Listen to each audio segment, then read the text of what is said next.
So like online courses, like your Udemy's, your course areas, they're bullshit. And if you do use Yeah. them, they should be for knowledge only and not to try and get a cert from. Or a job. You should Yeah. only use Udemy. Udemy is good for something like Professor Messer, or Dion. Just uses Udemy as to pass the certs. Like that's what I do. Dion's tests are much harder than the actual exam. Like much harder. So if you get a 70 on Dion's test, you're ready to take the actual test. Um, Udemy certs are bullshit. Mm. Coursera certs are literal bullshit. No one like. I'm not even kidding. You can go on thousands of job listings, and not a single one is going to list requirements Coursera X and X cert. Like they don't give a fuck. Yeah. Okay, so what's your opinion on LinkedIn Learning? Even then, I would just say stick to like the trifecta of like companies like EC Council if you want to go more pen testing or like I'm trying to think like HackerOut. CompTI. So like so you can either do A plus. Well, I usually skip A plus because it's fucking useless, but most people do A plus, Network plus, and Security plus as the quote unquote trifecta. From there you would do CYSA and then you do Security X. That's more analyst route though. Or you can do the cert for Linux or database tech. That would just, if, for example, if you want to work for Oracle, that would look pretty good. Because, you can show them your certified database practitioner. CompTIA also has, like pen testing certs, all that shit. They have new certs coming out for like AI automation, AI cybersecurity, because that's a big thing now. Because prompt injection is a major issue that a lot of these companies aren't really like solving. I mean, Grok, for example, you can still prompt inject Grok to make them like kind of just tell you how to make meth, shit like that. You could also get like if you want to go the networking route, you would just get Network Plus, and then you go get your CCNA. And if you get your CCNA, it's really easy to get a job in networking with that. But you're gonna have to really like networking because it's a pretty fucking boring thing to do. I'm gonna be honest. Yes. Yes, the fuck it is. Holy shit. I'm just like staring at Monet all day, and I'm just like, oh my god, it's up 1%. Yeah, this is the only, like, actual, what you were saying. I mean, the course level is advanced, bro. And it's like the prerequisites or whatever. It says I need all of this to even, like, do that. So, Yeah, but the yeah. thing is, they sell you this idea that a company's gonna sit there and be like, oh, we need this cert. It's not true. They don't need it. There's a reason why there's like a standard for companies that they like recruit from cert wise. Because if like everyone could just throw out a cert, then everyone would just do a bullshit cert. Hmm. Because Coursera, you have to remember too, isn't proctored at all. There's no proctor for Coursera certs. And for the project and test, it's self-administrative test. So no company's gonna sit there and be like, oh, a non-proctored like cert, quote unquote, doesn't verify your skills at all because you could just chat GPT the whole thing. Unlike CompTI, EC Cancel, SANS, and all that, you can't do that. Oh, okay, I think I give you. So you're saying this is just like, okay. So obviously this is the course, right? So you're saying this is just getting me prepped to actually just try and get this. Yeah, Is that it's what you're getting saying? prepped, but it's not worth it because if you want to prepare for it, just get Dion shit. Like, What's his name? Dion Training? yeah, hold on, I'll check it out here. I think I sent Okay. it to you actually at one time.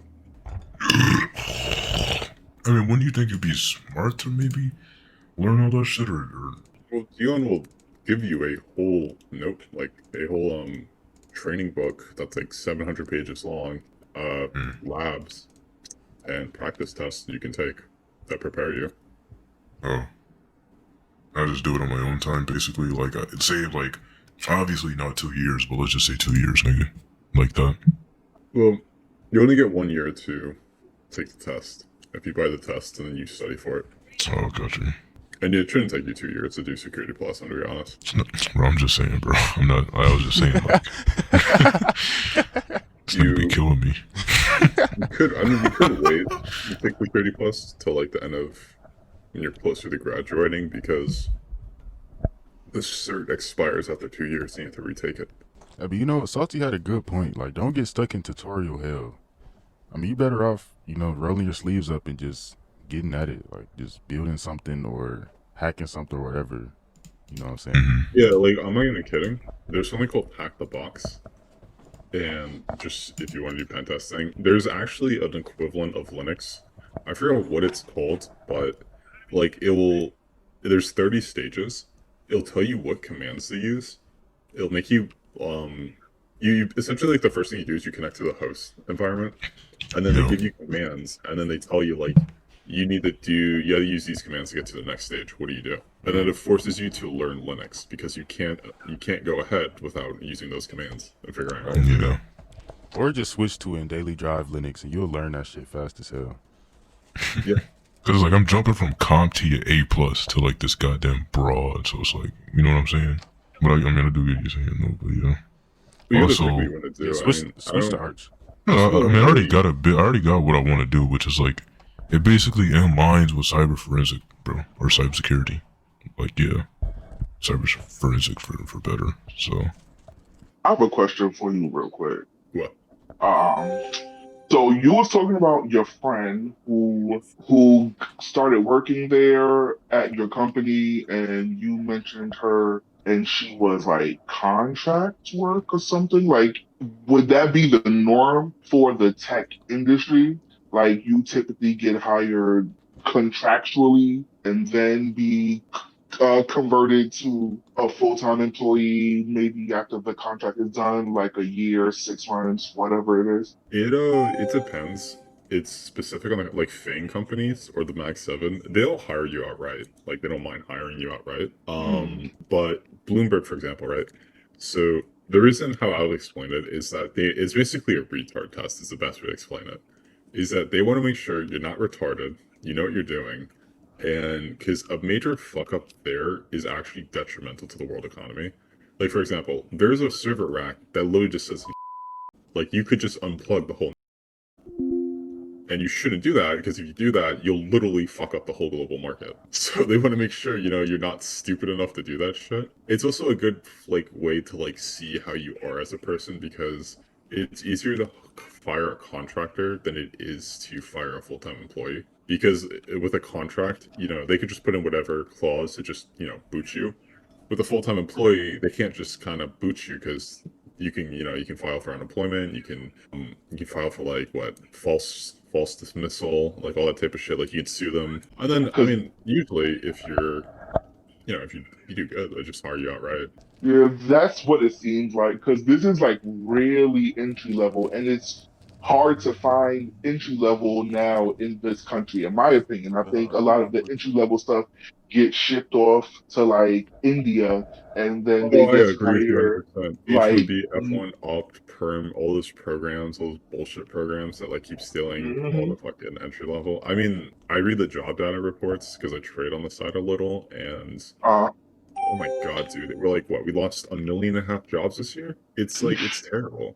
And like, they don't want to admit that the fucking US is going through a recession because some states are already in a recession. Like my state, New Jersey's in a recession. And I could tell you firsthand it fucking is because holy fuck, dude, this job market here sucks. Since we're on the topic of the job market, would you say that it's more who you know and less of what you know?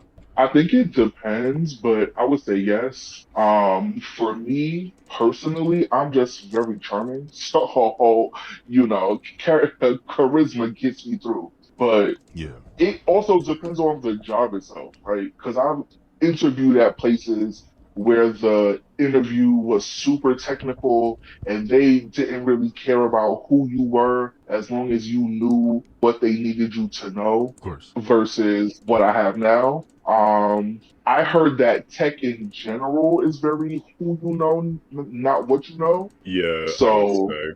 The only reason I got to work for Bloomberg is because my friend worked there. That is literally it. My internship, literally because I knew someone. And he's like, he didn't take the internship and he just threw it at me. He's like, you want this? I was like, yeah, I'll take it. Like every job I've gotten so far, it's quite literally I knew someone. Okay. It's fucking suck. It Like, does. yeah. It does. I would which say is for unfortunate go ahead. because there's a lot of people who are qualified, but Yeah. just nepotism kind of plays into it, and just also like that whole niche of like, I want my friend working here, not this random fuck. Yeah. Right. Like also like I'd say this too. The issue with rates right now. So the job market always goes better when rates are very low because they can borrow money for cheap, so they just want to mass hire people.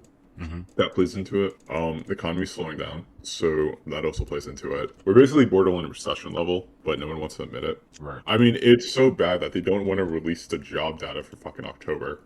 So, Seeing that. you know, that's worrying. Where do you think AI fits in on this? AI is just a bullshit like skew, so they can offshore a lot of American jobs. That is literally it. Thank you. Thank you. Hey, at least somebody knows, man. I was testing you to see if you knew. Yeah. I mean, I've worked with AI. I can self-host. I have no issue. Like, I made my own agent one time to like apply the jobs on LinkedIn for me, like automatically, and do Workday. It is not that smart. An AI cannot fucking do my job. Of course. For like at that DB tech, fucking monitoring networks and like all that shit. Yeah, it could help me out, sure, but it's makes up fake shit half the time, Yeah. so I can't really trust it. It hallucinates, and honestly, they're not smart. They're not. At least at this level. Online. But then the other thing too is people forget this too. Apple released a study where they didn't train the AI on anything. They just like bare bone AI top model, and they're like, solve this puzzle. It failed the puzzle every single time because it didn't have any ability to learn and pull data from online. So it was just fucking useless. Another thing too is that people forget too is like once you get to like a more technical standpoint, and especially if you have internal software, AI is fucking useless. You're gonna have to train that AI on all your internal software and data, Right. and that just creates another major risk for the company because if someone gets into that data or like any sort of shit, they're just gonna know your whole internal system. Yeah. You have to give it context, and sometimes it can't even keep up, and it just make up functions or methods that's not there to fill that gap in understanding that it lacks. Yeah, that's why AI engineers are becoming a big thing now because people are literally just prompt injecting and hacking into companies because they'll just like be like, I'm trying to take like it was like that one example that guy did with a car dealership where he prompted the AI and tricked it into selling him a car for $1 on a binding agreement. But I mean, they ended up going to court and they basically said like it basically really avoids the contract because you just abuse the system you weren't supposed to. But my point there is that if you could trick an AI to sell you a binding contract for a car, you could 100% trick the AI into being like, hey, what's the engineer like login credentials? What's like this? Like, Yeah. It's not that hard to do.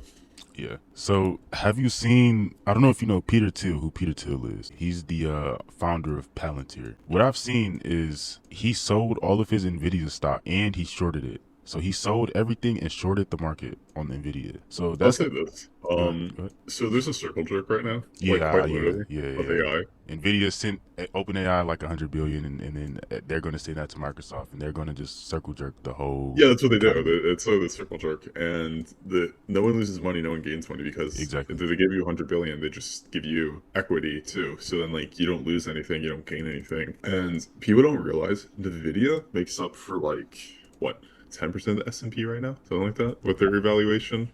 So that's why today everyone was like very cautious in the market because Nvidia's earnings like fucking were make it or break it.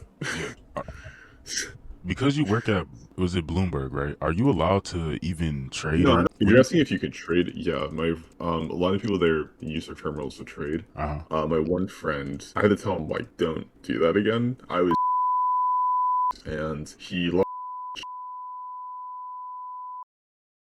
Oh wow. And I was like, dude, you can't do that. I will say though, you get access to a lot of information. Not everyone. Like I saw Elon Musk's personal number, Mark Zuckerberg, saw that shit.